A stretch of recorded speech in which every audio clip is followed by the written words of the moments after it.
get into tomatoes. So here we have a plant that I put in a container and I let it grow really big so that I can show you how to prune it correctly as I get shaken off by Hobbs. Thank you. It's a hot day. So I want to show you how to prune it correctly and some different growing techniques. Now there's generally 3 types of tomatoes. You have your patio tomatoes, and those are designed not to prune. They're smaller, designed to go in little hanging baskets or pots, but they're not my favorite. The other one is determinate tomatoes, and they grow to about 2.5 to 3 feet, and then they stop growing. It's meant like a bush. It's very common for commercial farms to grow them that way so they can do different plantings. And then the third is indeterminate, which is most home gardeners. And what that means is the tomato plant will just keep growing indefinitely. There's some places in Holland and whatnot where tomato plants are 30, 40 feet tall. They can just keep growing.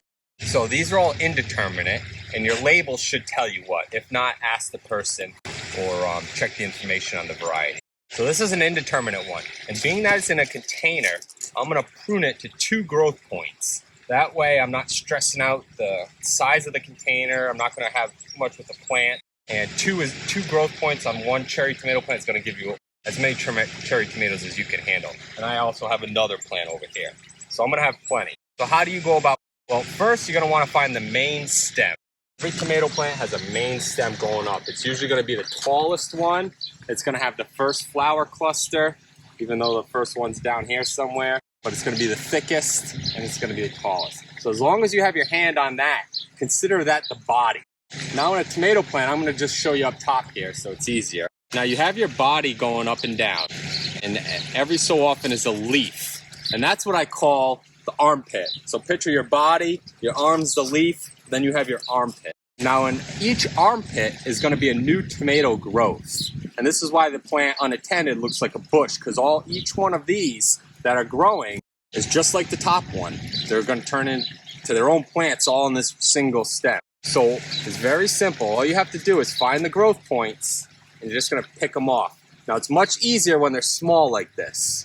So this is why you want to keep an eye on your plant every week or so. Check. Now what you can do is you can see some like this that are huge. Very thick stem.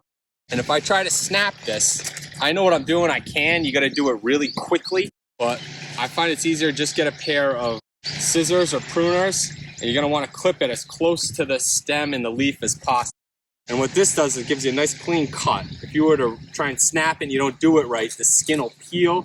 And then it kind of just peels up this stem, and it leaves room for disease to sneak in and things like that. Ollie, you want to play ball? Okay, I'm in the middle of something. So we have this. There's another one. We want 2. So I have my main one. That's 1. I got to find the second. And what I'm going to do for this is there's plenty down here to choose from. I'm going to find another one with a flower cluster on it. Now I'm going to keep this one. So as long as I know I'm going to keep this one, I'm going to keep the main stem. I can snip everything off at every armpit as I go down. So I'm just going to follow the stem down. Anywhere there's an armpit, I'm going to look for a growth point. There's one right there. And I'm just going to keep going down. If they're small, you can just snap them. They're bigger. And they don't always go in size. Sometimes there's a huge one and then a little one on the next leaf up. You would think they would get bigger as they're lower because they're older. It doesn't always work that way. And you can see at the bottom here, see how dense this plant is? It's not even that big yet. It's probably only 2 feet, but it's so dense. So picture it when it's 6 feet tall. All this is just going to trap moisture and disease. So you'll see when we're done how we air it out. That's a big one. And up here at the top, you can see there's even some real tiny ones. Nice and easy to just get with your finger right now. And these do grow back. Even though you snip them, they'll come back, every so often. So you constantly want to check it and just snap them when they're small. So now I've got my 2 leaves, 2 growth points, and you can tell, see, this is another growth point, but it becomes its own body, and in each armpit, it has its own growth points. So I got to snap them off. This one too. There you go. You have your pruned cherry tomato plant or regular tomato, same principle.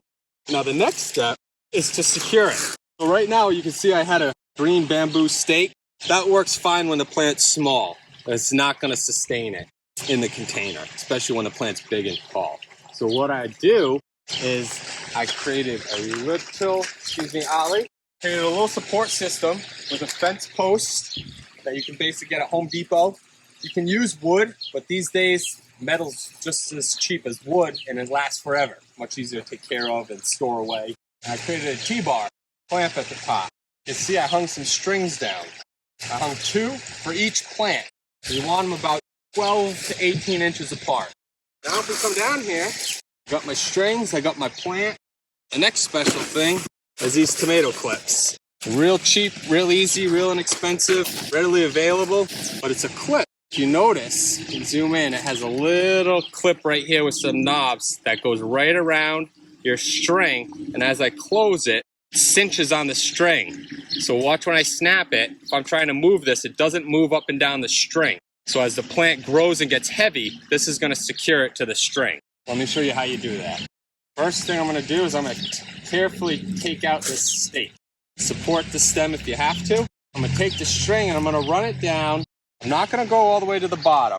Go about 12 inches up. You want to find a nice thick leaf, and you want this clip to go right below the leaf. If you put it in the middle right here, then basically as the plant gets heavy, the plant can still slip until something stops it. So while the clip isn't going to move, the plant will fall down until the next leaf hits it, and that can get damaged to stem. It can break it.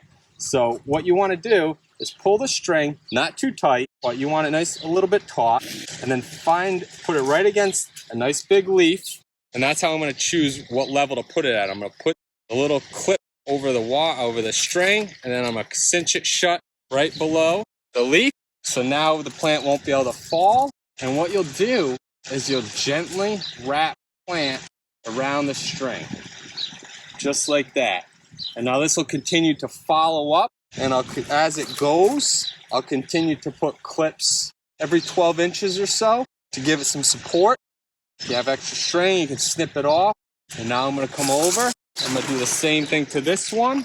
This one's a little bit smaller.